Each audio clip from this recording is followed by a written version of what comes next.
The title, you can disregard the title. It's not a typo, actually. But,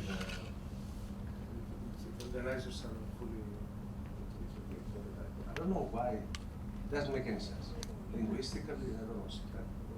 I sent Carmen a couple of tomorrow's presentation today. This one is, I've read it a couple, I don't know, it doesn't make any sense. Tomorrow's very nice. It comes from a regular person. It's like diaries from Malta.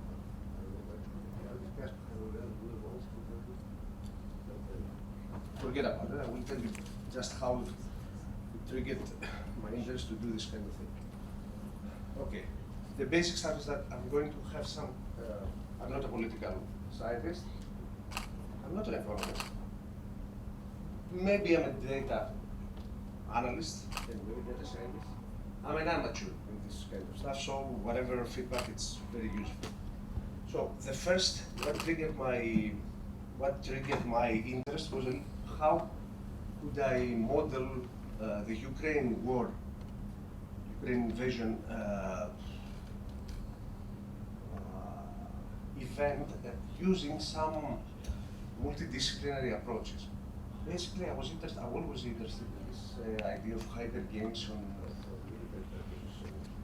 on perception, bounded rationality, decision theory, and game theory. And I just want to see if there is some kind of an added value of all this mumbo jumbo stuff, because I never trust machines, even though I play around with them. Human judgment is much more, human inference is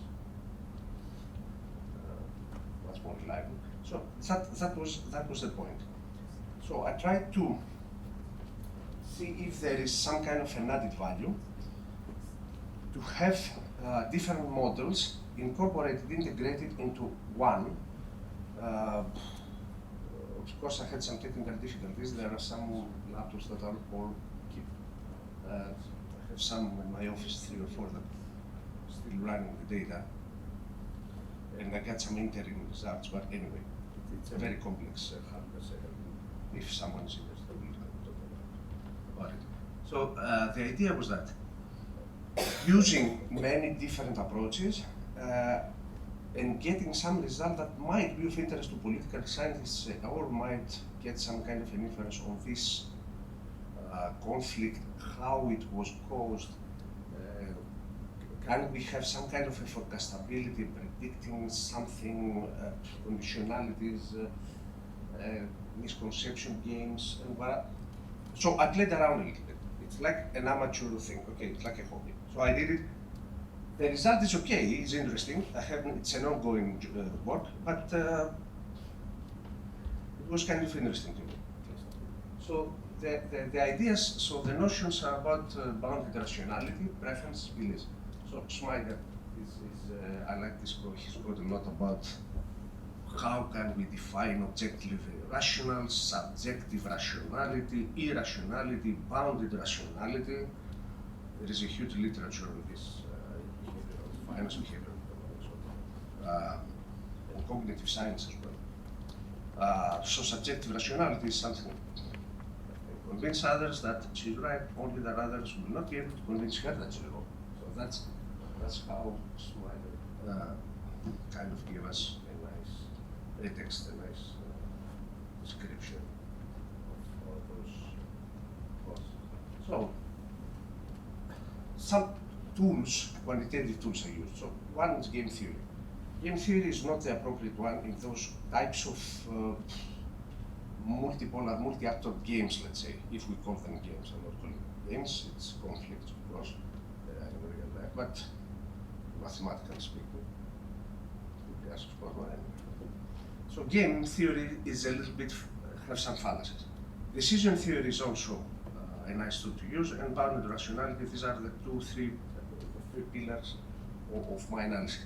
The fourth one is also something I used from catastrophe theory that was very, very popular back in the 80s called Caldor, and it's beginning to be again interesting by the latest works of Rosser, 2007, 2010.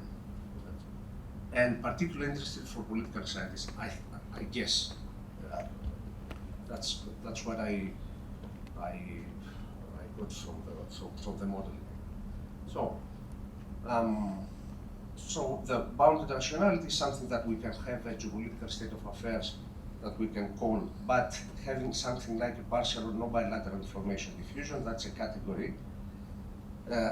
Incorporated in game theory, in adversarial reasoning, we can do that, it's feasible. Some other stuff are not, actually. That's why I kind of utilize the hyper-game framework. Decision theory is about complete information games most of the times.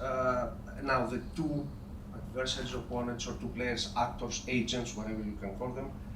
For pairs, for whatever, which is the most common one, it's okay. Higher than two, and that's my point, because I want to build something that will be functional in a multipolar world, not for a two-participant, three or whatever. Something that will be complex, really complex, and can depict a little bit better the reality. So for those, for this kind of for this type of context, hybrid games are a better prelude, let's say, a better introduction. Now the bounded rationality idea is having a perceived state of the environment. This is a little bit risky ground. It's not solid to step on because there are some issues of causality, which is a very, very tricky concept in whatever. It's like, what's the first, the chicken or the egg or something like this. There are so many approaches, so many. So bounded rationality and causality is even integrated in artificial intelligence nowadays, but very difficult. Again, it's tricky. It's very tricky. Some other parts are graph theory that you can use, or formation entropy theory, something like this. But this stuff are basic stuff that are already used. Okay, it's not something I invented. Now the problem for cooperative or non-cooperative game theory and mechanism design is this: is that, and that because I didn't like at all, is that if you see sovereign states as individuals, as rational individuals, or even boundedly rational or whatever, it doesn't work. Also, it is reported in Barrett and Dunban. I like this paper a lot. It's reported that in many, they did a lot of work. They have a lot of work done on this kind of applications. They ended up, when there is a complex environment, many agents, actors, and uncertainties, it means that there are a lot of maybe stochasticity as well, or random events, or whatever, and hence could be incorporated. This is turned, even if it's not a coordination game, it is converted to a coordination game, it ends up to be a prisoner's dilemma. So this one is huge fallacy. I mean, so even if you start with the idea of irrationality, adversarial reasoning, all of this stuff, and you end up in a prisoner's dilemma, I don't see why. Now, in political science, we have rational countries, players with coherent strategies, but again, we have this kind of fallacy that we ignore in our modeling many times. Internal disagreements, minorities, income inequalities, institutional biases, non-rational drivers, social unrest. So all of this stuff, again, that create problems. And lastly, we also have this moral dumbfounding. I like this a lot, which is, I think, social scientists, psychologists, cognitive scientists know about this. I didn't know it exactly what it's called, but now I know it.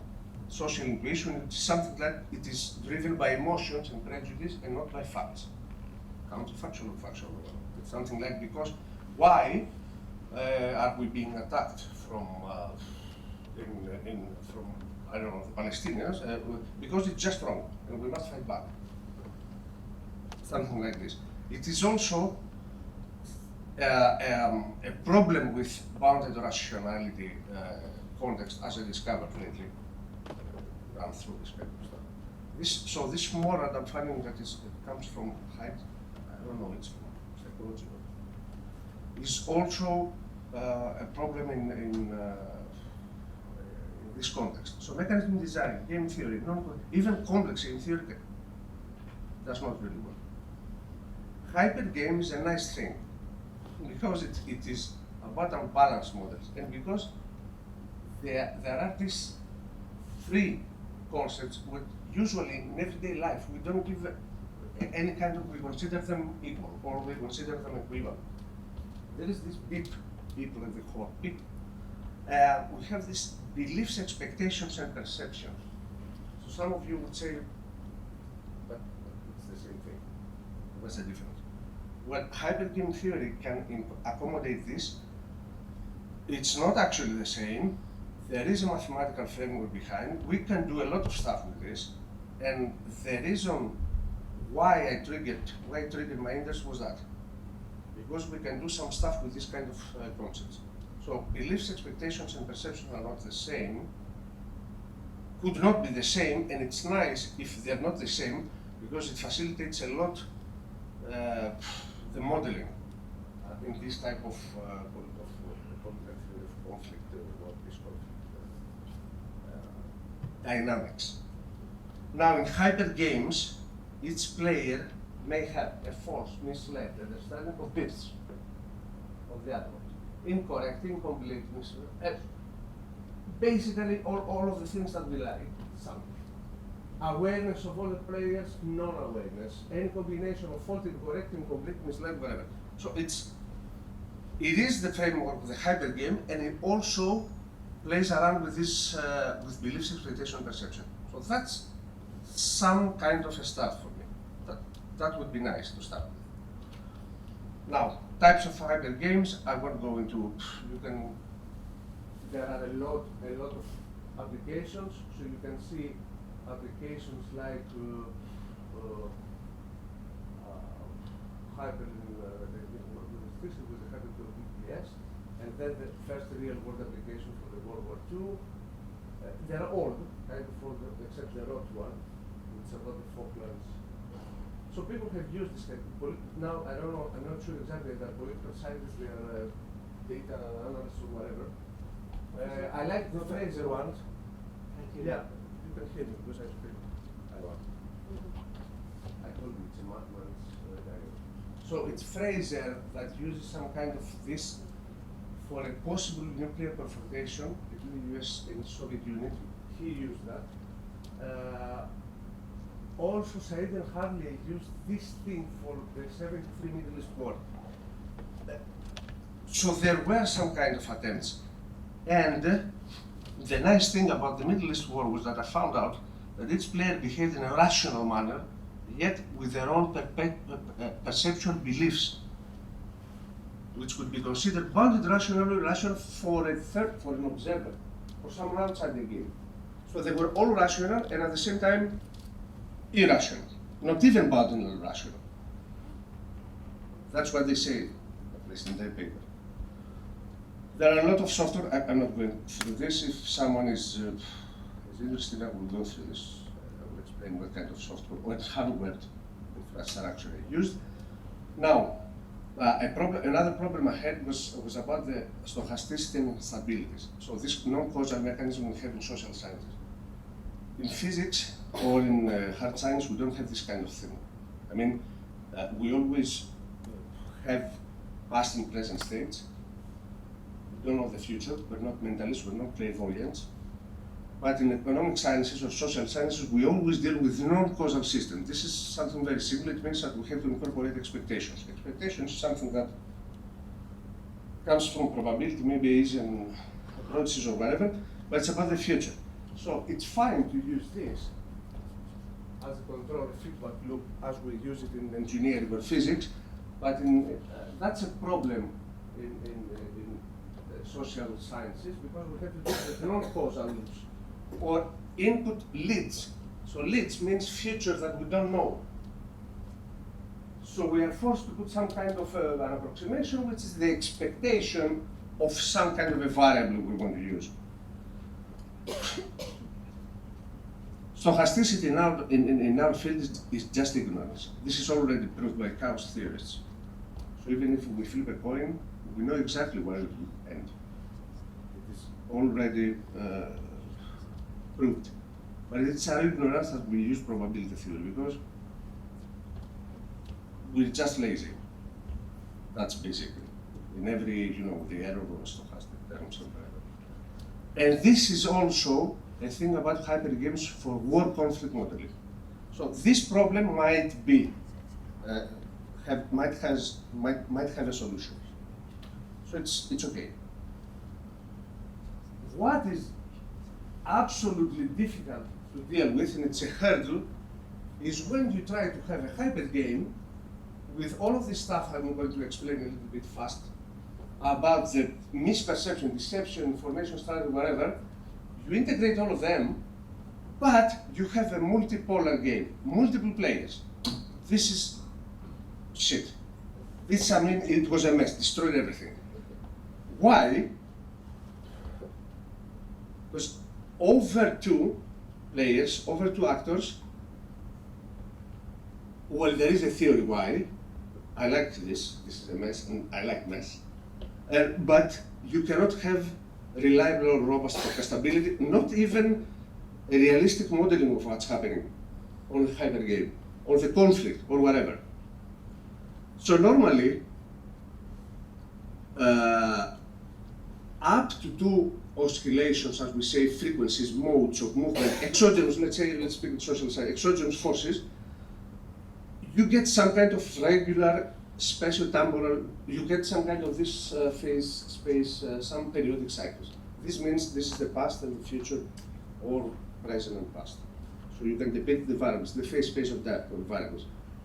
But if you have more than 3, you get this weird stuff. Okay, this is, you never know.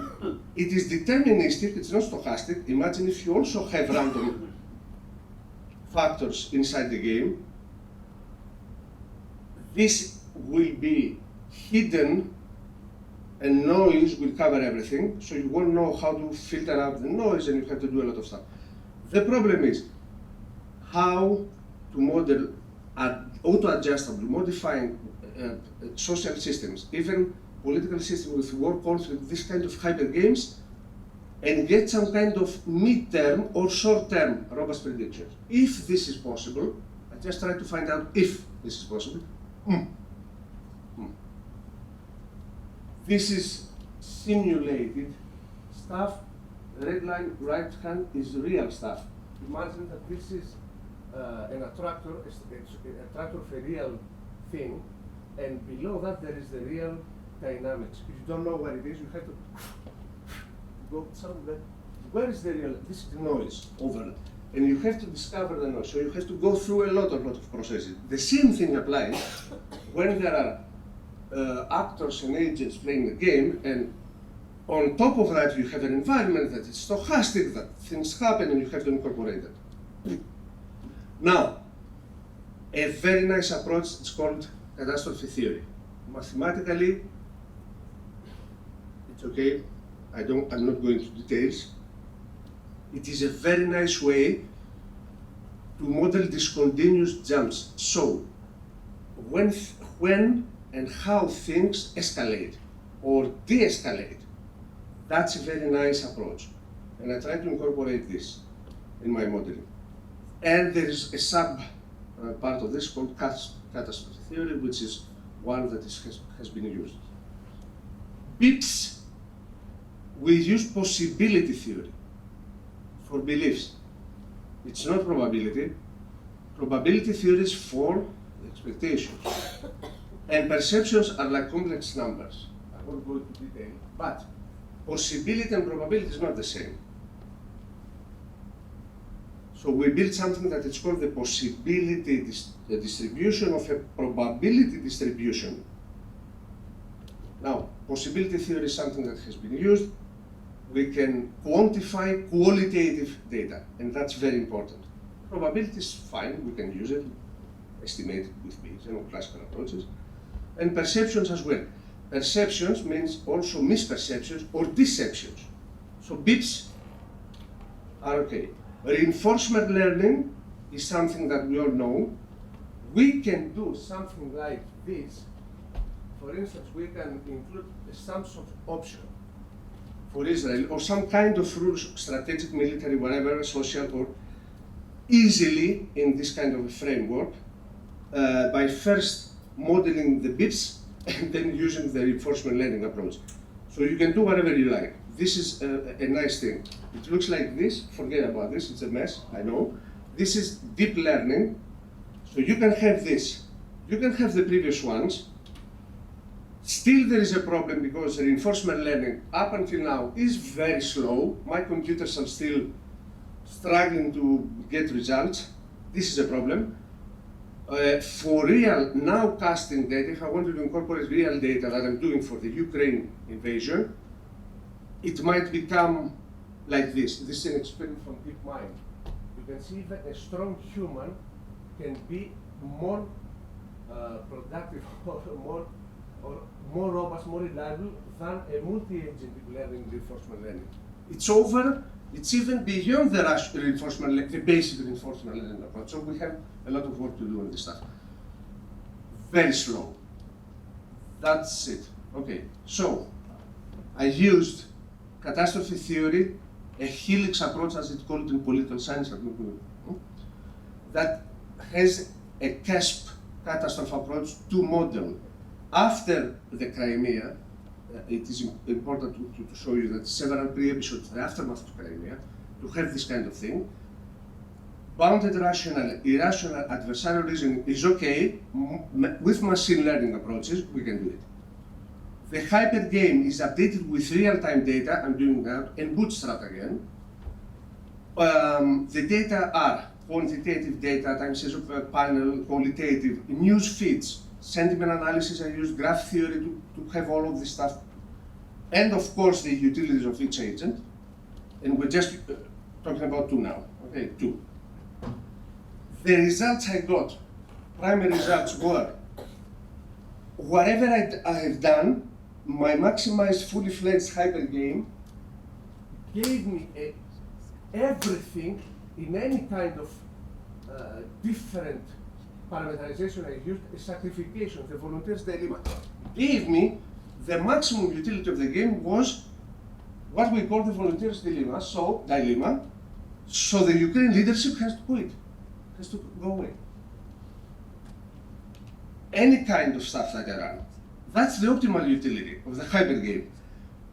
Now, the hyper game stopped at this stage, but you can infer, of course, there's a sacrification of the Ukraine leadership if we want to stop this kind of thing, but that might infer, I'm not sure about that because I'm not a political scientist, that might infer that there is an irreversible consequence for the adversary as well, because he cannot follow through his expansionistic plans. So we had his aspirations, I don't know what, how. The hardware I used is, I can explain to someone that is, okay. This is what I wanted to show you. This is why I think this in political sciences is a good idea. So this is how the mechanism works. This is integrated in my hyper game. This has not been done. This is what intrigued my interest. You see that? I'm gonna play it again. This is how we start from peace, no violent conflict, escalating violence, Cusp. This thing is like, you know, it's folded. It's a manifold, but it has a fold. Then we have the projection down, which is easier for you to understand. If we are within this triangle region, we are in a conflict. Outside, we are okay. But this can explain nicely how, when, that's it, and how we get back at the same time. So this is a conflict helix, which is basic, I know in political science you know it, but with this modeling, I think it's much more realistic. I don't know, that's mine.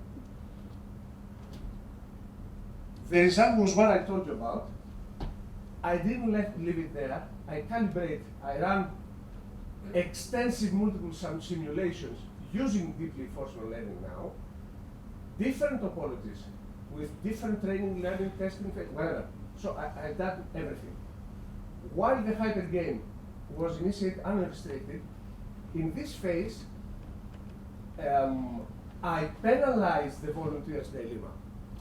So I said something, let's penalize it, let's kick it out, let's move it, maybe it's some kind of a flaw. No, again, even if I highly penalize this, yes, I concluded, this is the last one. I penalized it with a hyperparameter, I again got the strategy, I got this result. Periodic and the utility. When I added a third agent, EU sanctions or China or whatever, then I was happy. I got what I expected. Chaos, which is not stochastic. We can predict it in a very short time, but that's what happens immediately. Everything changes. I didn't get the volunteer's dilemma as a result. I got suboptimal, partial optimal, that were going, perturbating around all over the hyperspace. I was in a state of perpetual conflict. Continuously changing topologically. Even for a very, very small numerical change, ceteris paribus of course, I got strange attack. So there was no chance, something like this.